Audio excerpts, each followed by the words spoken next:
Olá, amigos conectados na Unicruz Play, você que está ligado conosco aqui nesta gravação do podcast. Nós estamos em vídeo também pelo Facebook da Unicruz Play. E aqui no estúdio estão comigo a coordenadora do Laboratório de Humanidades Sorge Lebens, professora Vanessa Neubauer, e a coordenadora também do Núcleo de Ação Pró-Direitos Humanos aqui da Universidade, a professora Ângela Keitel. Sejam bem-vindas ao nosso podcast, que hoje nós vamos falar sobre os direitos humanos, que ontem, no dia 12 de agosto, foi comemorado ou foi marcado pelo Dia Nacional dos Direitos Humanos, e também vamos falar da Lei Maria da Penha, dos 15 anos que completam agora em 2021 e em todo o mês de agosto que está sendo tratado um mês de conscientização, da violência doméstica, da violência contra a mulher. Sejam bem-vindas, professoras. Muito obrigado. Olá, ouvintes. Olá, ouvintes. Muito obrigada, é uma alegria estar aqui dividindo esse momento de fala com vocês, pensando em temas tão importantes e complexos para a nossa sociedade.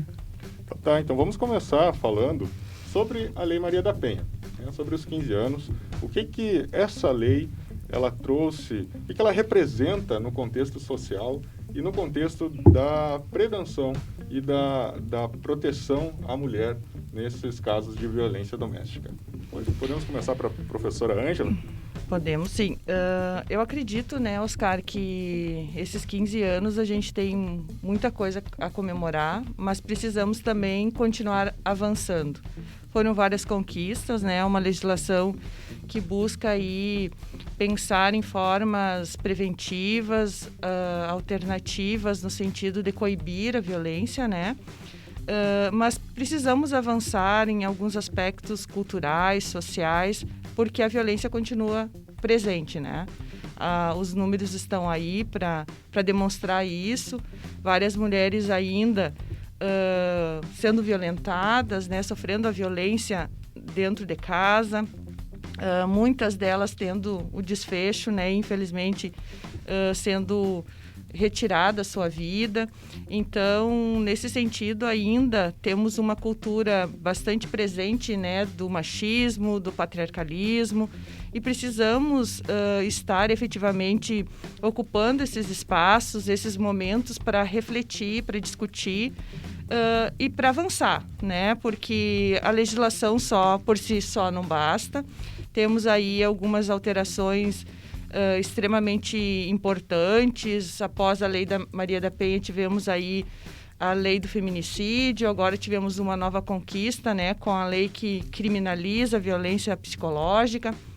Então, estamos, de fato, avançando, mas, por outro lado, essas questões ainda culturais, como eu mencionei, sociais, elas permanecem muito fortes, muito enraizadas ainda no cotidiano das pessoas, e principalmente nessa visão de que a mulher ainda é propriedade, ainda muitas mulheres vivendo nessa submissão, por diversos aspectos, que a gente pode vir aí conversar um pouquinho aí no decorrer aí da manhã, porque é complexo, é extremamente complexo. Então, eu acho que isso é uma das questões que a gente tem que partir, porque, principalmente do ponto de vista de que algumas pessoas apontam, por que aquela mulher não sai de casa, por que aquela mulher não deixa o seu companheiro, porque a situação realmente ela é delicada, ela envolve, várias questões, vários fatores, que incluem muitas vezes a questão econômica, os filhos, a dependência emocional, porque também temos muitas vezes uma dependência emocional daquele companheiro.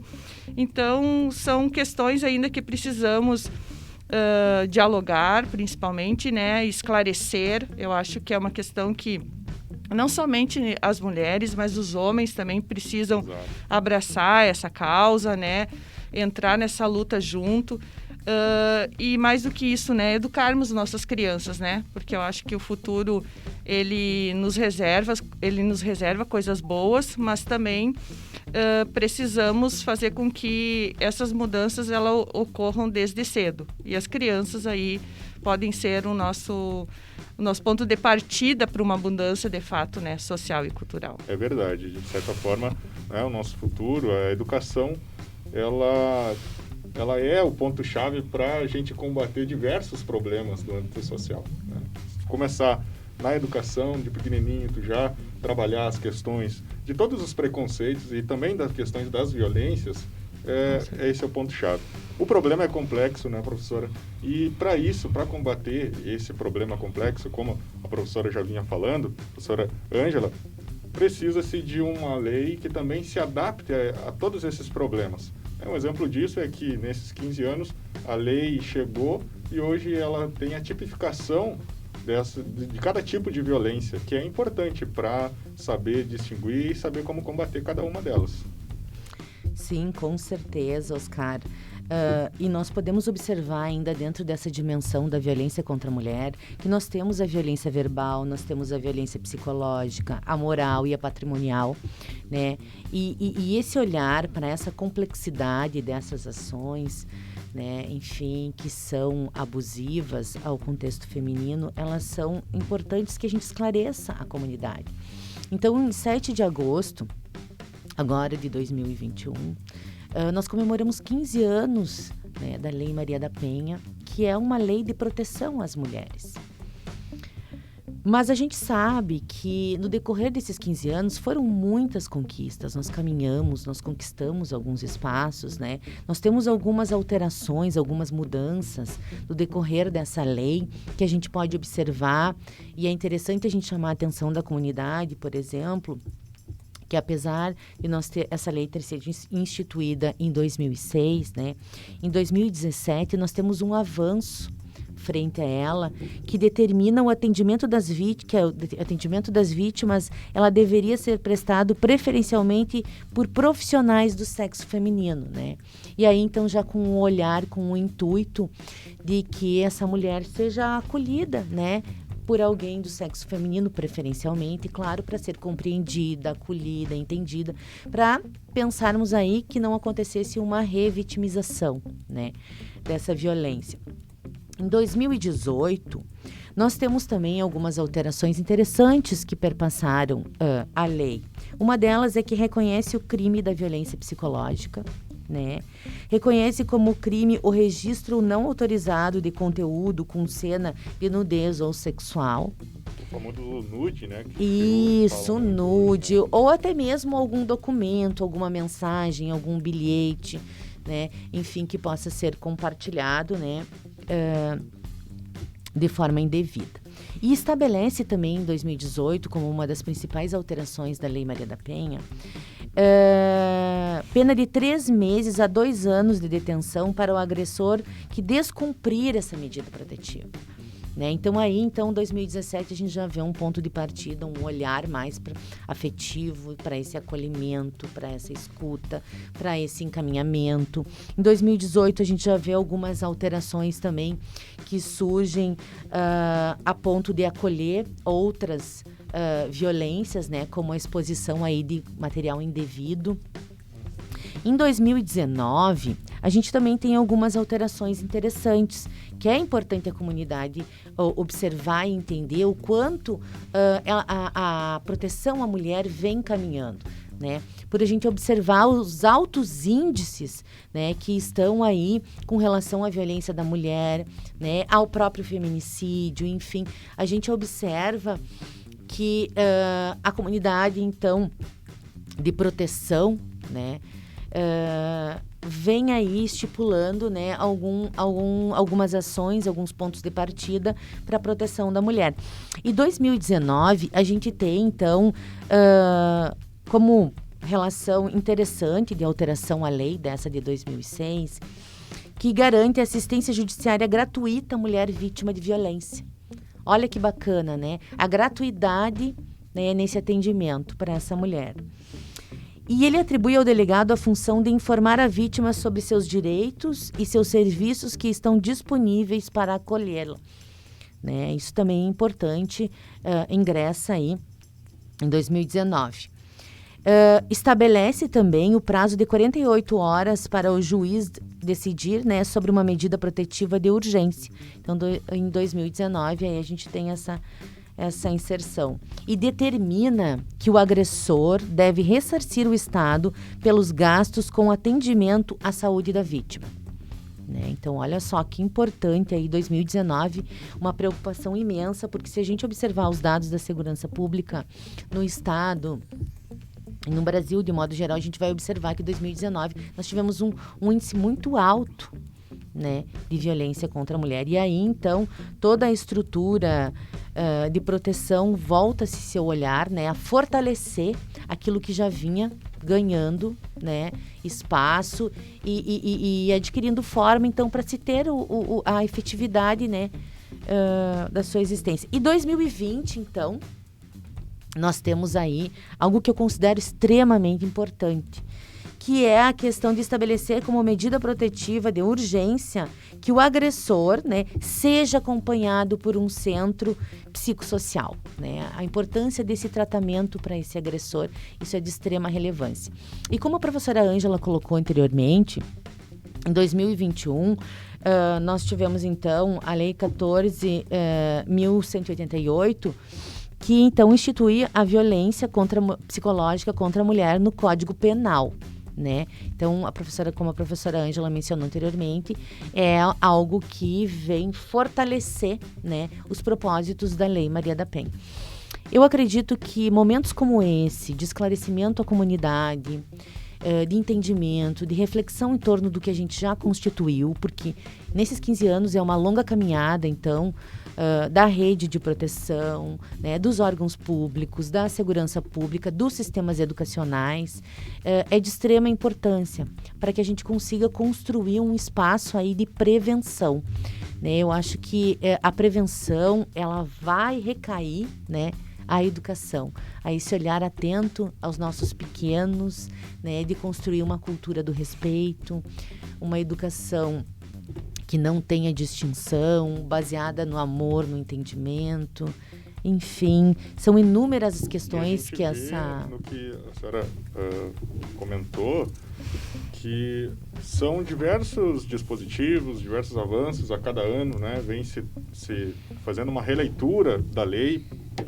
em vista da efetivação da proteção das mulheres, e o que mais chama a atenção é a questão da prevenção e da conscientização, né, que se passou a se prevenir mais do que coagir, né? Então, isso é algo importante e é algo que também coloca alguns desafios no futuro da lei, né? Para realmente todos esses dispositivos que são citados na lei, né, Maria da Penha, elas venham ser efetivas no combate à violência, né, prof?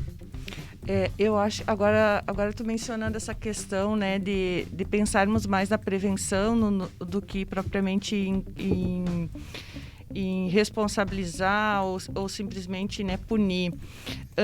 Eu acho que é aquela questão da ética do cuidado, né? É envolver a comunidade, fazendo com que a comunidade realmente esteja engajada nessa luta, né? Porque tem aquele velho jargão, né, de que em briga de marido e mulher não se... Já é antiquado. Exatamente, eu acho que... 10 anos atrás, né, então, mas agora já, né, terra isso. As pessoas têm que, sim, de fato, meter a colher, as pessoas têm que, de fato, denunciar, né, para isso existem canais que as pessoas podem fazer uma denúncia de forma anônima, né, e auxiliar e evitar, muitas vezes, né, um desfecho fatal, que a gente sabe que, às vezes, é esse o fim daquela reiteração da violência, porque é um ciclo de violência, né, que a família muitas vezes está envolvida. Então, eu acho que de certo modo, né, colocar a comunidade com essa obrigação, com esse olhar do cuidado para com o outro, né? Então, eu acho que isso é bem importante, assim, que as pessoas, que a sociedade comecem a perceber, né, que é necessário esse envolvimento. Uma das coisas que a professora Vanessa coloca ali, que eu acho que é bem importante a gente destacar, diante de todas essas mudanças, né, essas alterações que houveram aí, uma preocupação, né, que a gente percebe também de que os profissionais que atuam nessa rede de proteção sejam pessoas qualificadas, tenham esse olhar humanizado para a vítima, né, com esse cuidado na hora de atender e principalmente assim espaços adequados, né, para que ela não seja revitimizada, que ela se sinta confortável de ir procurar esse órgão, né, que ela vai realmente ser acolhida, que ela vai receber realmente a atenção que ela precisa naquele momento. Então, esses espaços que hoje já foram criados em muitas delegacias, o fato da patrulha da Maria da Penha hoje ter profissionais também com esse cuidado, com essa atenção à vítima, eu acho que isso a gente tem percebido, né, os profissionais ali da rede como um todo, assim, extremamente preocupados e atuantes nesse acolhimento, nesse olhar humanizado. Então, isso eu acho que é uma das questões assim que a legislação ela traz, né? Mas a gente também, por outro lado, vê um movimento, uma conscientização da sociedade que existe é importante tudo isso, né? Então, esse eu acho que é um dos pontos que a gente também deve destacar. E, por outro lado, também, quando a legislação muda, né, e traz a questão da medida protetiva,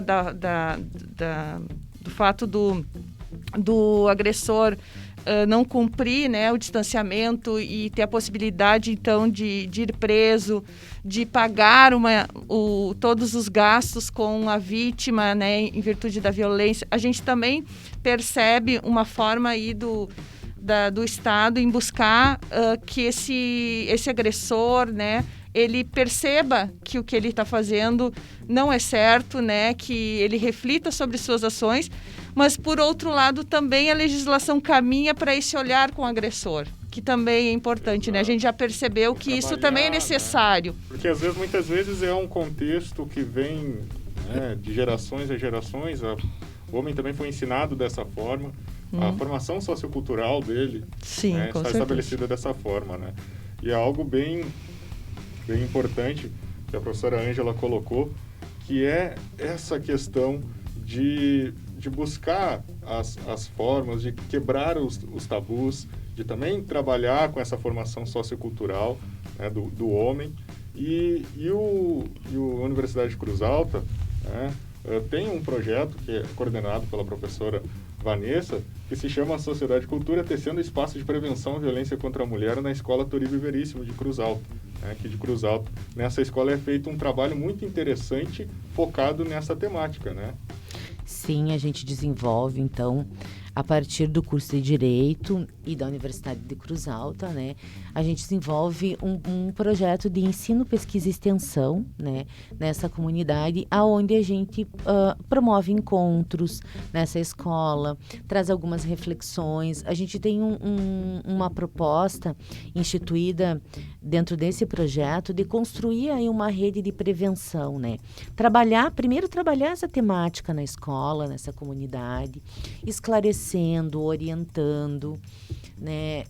Claro que ao surgir alguma questão mais emergente, pontual, encaminhar os órgãos ao qual corresponde, mas a ideia é justamente tecer a questão do respeito nesses espaços e trazer essa questão da mulher, né, fortalecendo a própria mulher e o entendimento dessas meninas e dessas crianças e as profs também, né? Esse projeto ele não se volta somente para os educandos da escola, né? Que é uma escola até o 9º ano, né?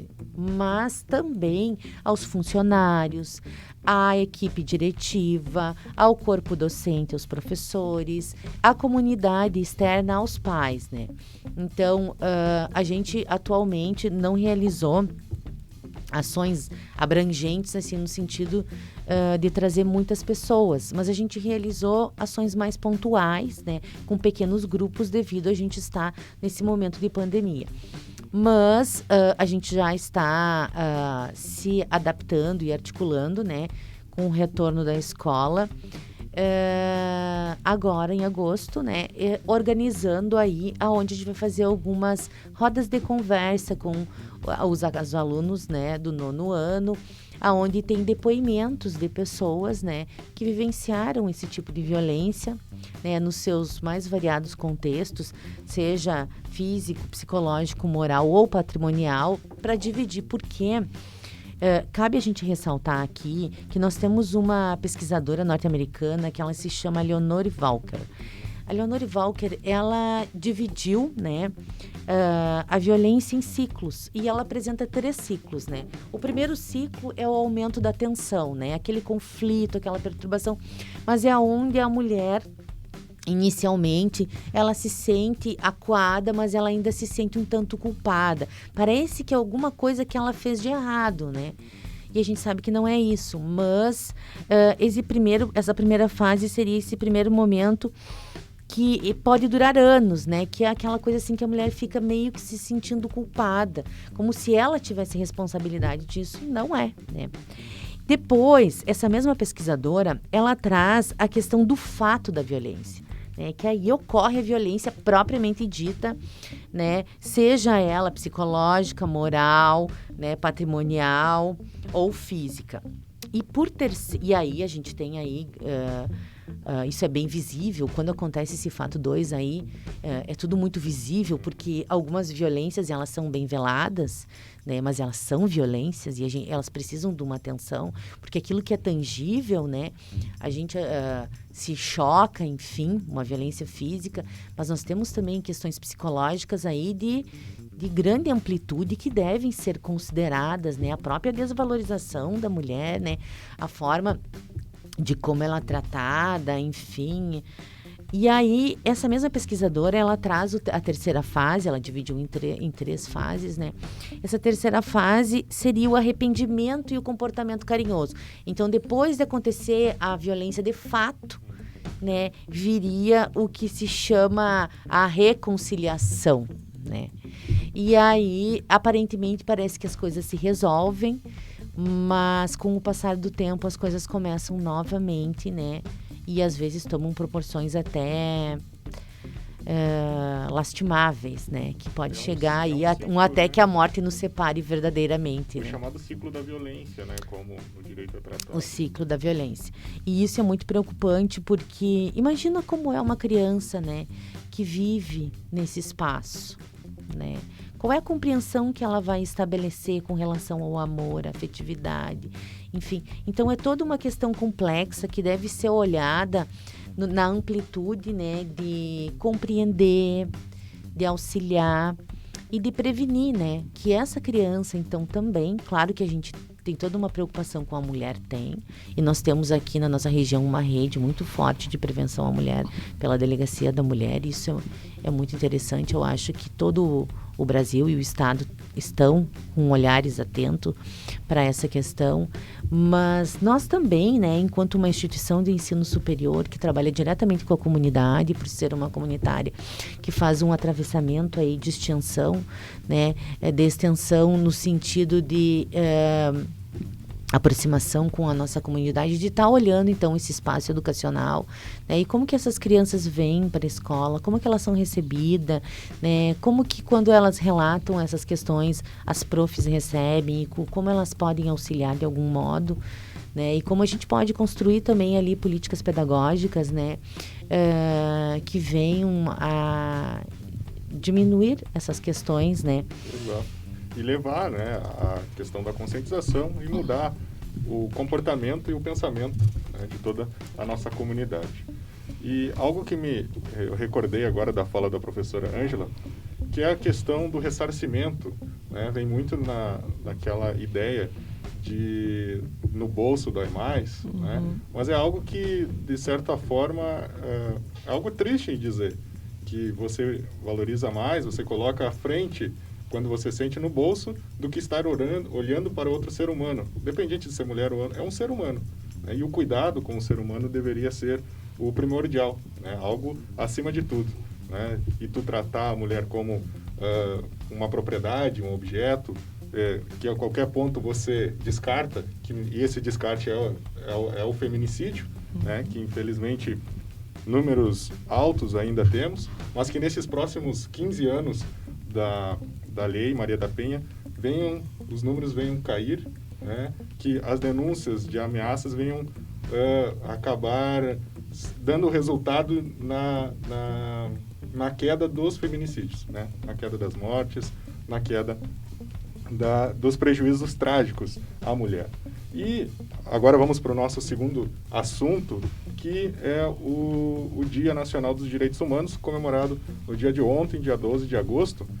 Professor, eu gostaria que, né, a gente já está falando aqui da mulher, agora a gente vai falar um pouquinho sobre os direitos humanos. E os direitos humanos não é algo que alguém inventou, alguém, né, ditou as regras, mas é algo da essência, né? Algo universal, é algo que, simples fato de nós ter nascido, a gente já tem a garantia desses direitos, não é, professor? Eu gostaria que tu explicasse, colocasse, né, essas questões dos direitos humanos.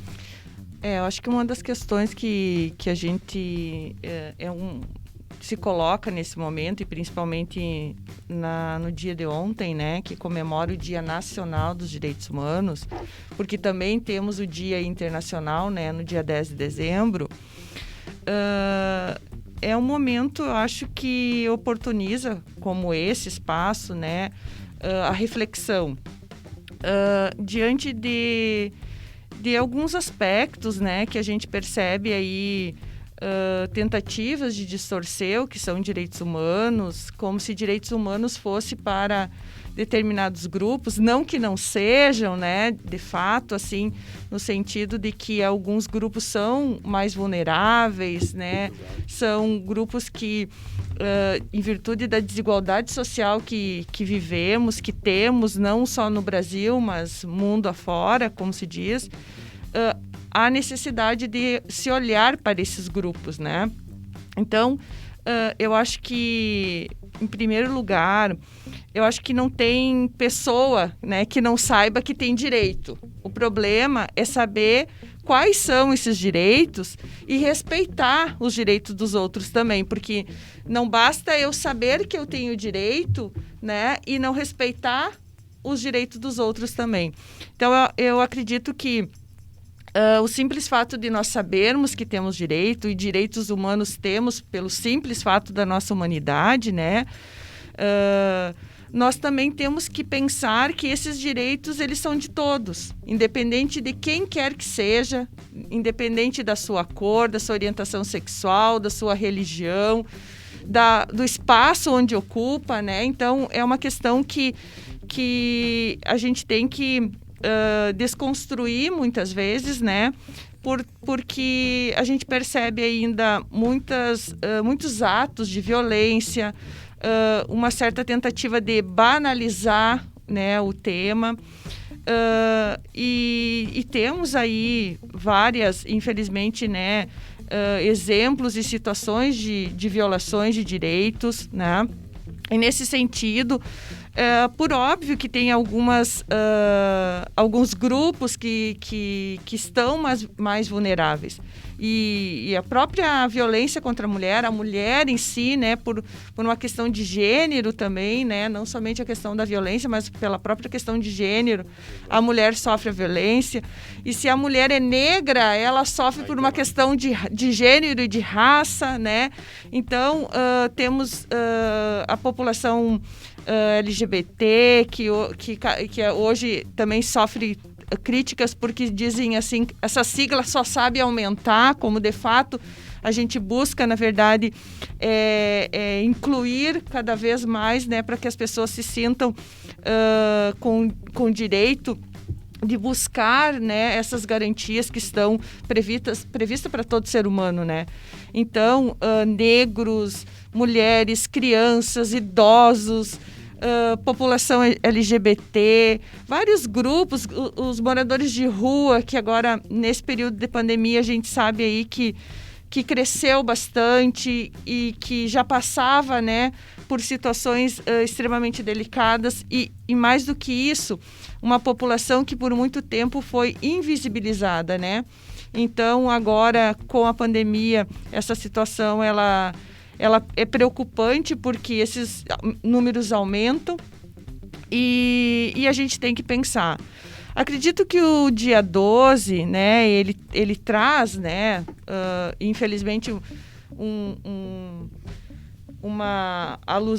ele é alusivo a uma situação específica, né, envolvendo uma mulher que acaba sendo assassinada e em virtude de toda uma demora, uma morosidade, né, da família ter uma resposta em relação a esse homicídio, o Brasil acaba sendo denunciado, né, nos nossos organismos internacionais. E aí a então presidente Dilma sanciona aí o dia que se comemora o Dia Nacional. É um dia tão importante quanto os demais dias que a gente tem aí para se pensar, para se refletir. Às vezes a gente não tem, na verdade, o que comemorar, né? Como muitas vezes se pensa, né? Vamos comemorar o Dia da Mulher, vamos dar rosas para as mulheres. Como se esse dia realmente fosse só de flores, né? Quando a gente sabe que não é. Quando a gente tem que parar a sociedade para pensar nas pessoas com deficiência, né, das dificuldades que as pessoas com deficiência têm, tanto de acesso ao mercado de trabalho, quanto com a própria inclusão delas nos espaços educacionais. Enfim, são vários aspectos, né, que a gente tem que pensar sobre direitos humanos, porque isso é uma construção, né, histórica, que a gente vem evoluindo, mas que temos dificuldades de avançar, né? Ainda, como eu disse, existe muita resistência, existe muita tentativa aí de distorcer o que são direitos humanos, né, infelizmente. Mas espaços como esses, eu acho que a universidade ela tem seu papel, né, de fortalecer esses debates, né, no sentido de desmistificar alguns preconceitos que existem, né? Acho que e a questão do distorcer e o também minimizar a importância, com certeza, dos direitos humanos. É muito perigoso para a sociedade dar ouvidos a esse tipo de situações, sendo que são os direitos fundamentais, direitos que todo ser humano tem. E no dia de ontem também foi realizado um cine, né, professora Vanessa, que também tratou dessa temática, né, foi na questão da reflexão, na questão, né, do pensar, no debate. E gostaria que falasse um pouquinho, né, como é que era o nome do filme que foi, né, exibido, um pouquinho da sinopse, quais que foram as discussões. Nosso tempinho já está acabando, temos 3 minutinhos, gostaria que tu falasse rapidamente para gente. Rapidamente, então, eu estava ouvindo vocês e pensando, porque são questões assim importantes que a gente tem que estar sempre pensando, né? E como o nosso tempo está curto, eu vou tentar ser bem objetiva. Tanto esse dia alusivo, né, da violência contra a mulher, quanto dos direitos humanos, ele nos traz aí, ele nos mostra a necessidade da gente justificar o óbvio, né? Então, ontem a gente fez, através do Núcleo, né, de Direitos Humanos e do Laboratório de Humanidades da Universidade, um momento aí, um convite, um chamamento para a comunidade. Nós tivemos pessoas externas participando, assim como tivemos pessoas internas, e nesse momento a gente só ilustrou, né, um videozinho trazendo aí como se construiu, né, configurou os direitos humanos.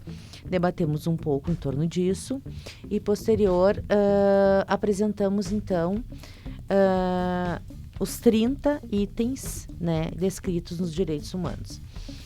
E aí eu chamo a atenção, e eu gostaria de aproveitar esse momento para chamar uma atenção de quem está nos ouvindo, que quando a gente trata de temas tão emblemáticos quanto esses que a gente está falando, a gente está tentando fazer um esclarecimento da comunidade para justamente buscar diminuir os preconceitos, né?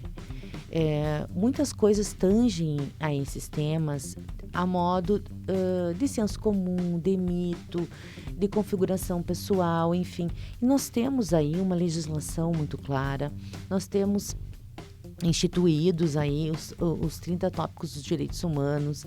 E eu gostaria de fazer uma pergunta ao nosso ouvinte, né? Você sabe né? O que está escrito nos direitos humanos? Quais são os 30 itens?